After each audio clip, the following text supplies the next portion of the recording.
Welcome back to Newsmax Prime. I'm J.D. Hayworth. As we reported last night, documents from the Osama Bin Laden raid have now been made available to the public, and it turns out Bin Laden was obsessed with reading about America.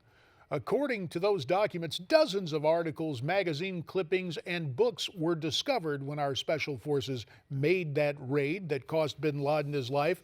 Among the books found, a copy of a book by former CIA officer Michael Scheuer, a book he wrote in 2004 entitled Imperial Hubris: Why the West is Losing the War on Terror. And joining us now, that aforementioned author and former CIA official who really was the CIA's go-to guy on Bin Laden, Michael Scheuer. Michael, we appreciate you Skyping in from Virginia. What was your reaction when you found out that your book was on Bin Laden's bookshelf? Well, it was not a great surprise, sir, in that he had mentioned it in a speech in 2010, saying that if the Americans want to know why they're losing, to read my book. I think you can imagine how many friends that won me at the time. Well, it's not only that. Michael, I understand you were offering an intelligence assessment as you described Bin Laden, quote, as the most respected, loved, romantic, charismatic, and perhaps able figure in the last 150 years of Islamic history. Obviously, we all like to read good things about ourselves. Is that in part what you think may have attracted Bin Laden to your book or had him make public mention of it? I doubt that, sir. He's a very serious man.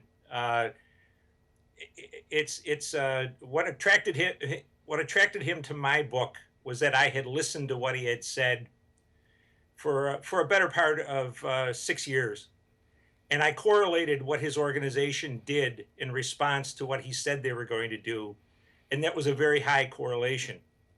The second thing I believe that attracted him is that I wrote very clearly, and I would write it again today, that the war we're fighting has nothing to do with women's rights. It has nothing to do with democracy or elections or liberty or freedom, at least from the perspective of the people that declared war on us. They wouldn't have that stuff in their own country, but what they hate about the United States is not even the American people. They hate the American government because of its interventionist policies in the Middle East. And that's been borne out completely by all of the documents that have been released by the government since that raid. There's not a word about the Americans are debauched, they're sick on pornography, the women wear short skirts. None of the stuff that Mr. Bush and Mr. Obama and Mr. Clinton and Mrs. Clinton have told the American people. So, as I understand it, you very much support Rand Paul for the presidency. But before we get into presidential politics, more of the here and now and the change within Islamic terror.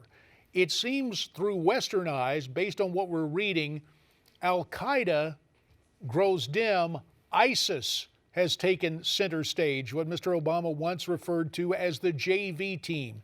Are there differences between Al-Qaeda and ISIS, and how would you articulate those differences? Well, very simply, sir, bin Laden always intended Al-Qaeda to be the vanguard of a movement. He kind of looked at himself and his group as the instigators and chiefs to get the Islamic people, if you will, off of their behind and defend their interests in the world.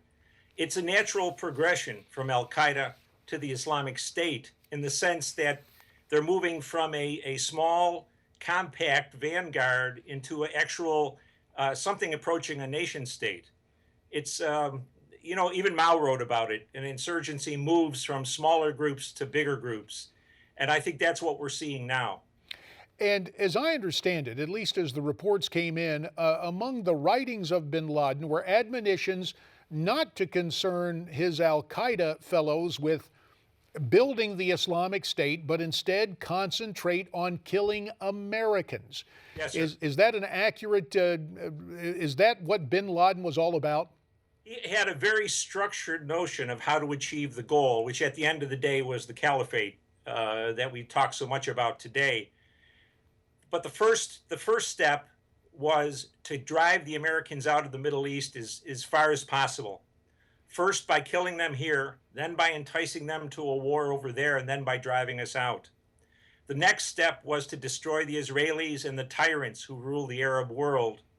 And the third step, very publicly articulated, all of them, was to settle scores with the Shias, who the Sunnis regard as apostates. It's interesting what's going on today. The thing he feared the most, the thing that would get America off the hook and Israel off the hook and the Arab tyrants off the hook, was a war between Sunnis and Shias. And that's exactly what we're seeing developing. And now Obama has put us right in the middle of it, when we should be very happy to see them fighting amongst themselves rather than attacking us. So, in other words, we have a minute left. We ought to let the Shia and Sunni go at it.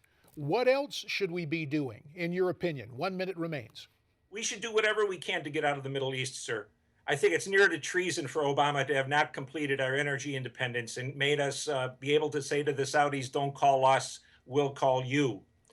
I think we need to reassess our relationship with the Israelis, at least come to the point where Americans are adults and we realize that there's a cost to pay for our relationship with the Israelis. Whether we keep it or not is one thing, but we need to stand up and say, this is an enormous problem. How do we handle it? And most of all, we stop intervening in the Muslim world where it's not necessary. In Yemen, in Libya, in Syria now, for crying out loud.